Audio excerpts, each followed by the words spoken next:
So yes, my ex-husband did use a Bible story to tell me that he cheated on me. We were both studying to be ministers at our church, and so he was studying the Bible a whole lot. So he calls me one day and he's crying, he's upset, he's about to unalive himself. And he says he's got to confess something to me or it's going to take him out. And I said, don't worry about confessing, just make sure your insurance policy is paid up. And he didn't think that was funny, but oh well. So he says to me, you know the story of David and Bathsheba in the Bible? Well, you remember she was bathing on the rooftop and he saw her and he just had to have her. And he was like, the same thing happened to me. He was like, normally women come in and out of the grocery store all day long and they're gorgeous and they smell good, but I'm able to fight them off even though I have to come home to you.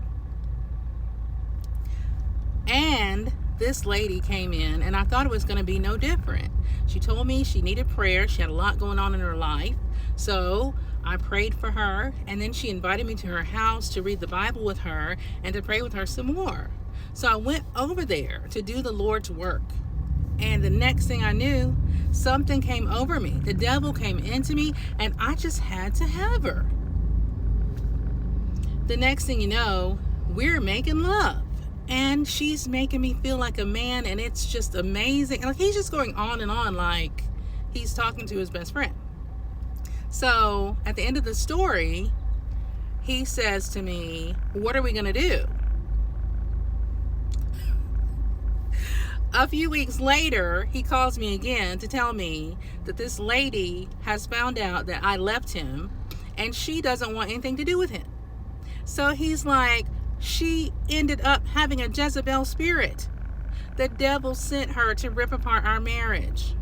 And I said, she did a great job. Kudos to that lady.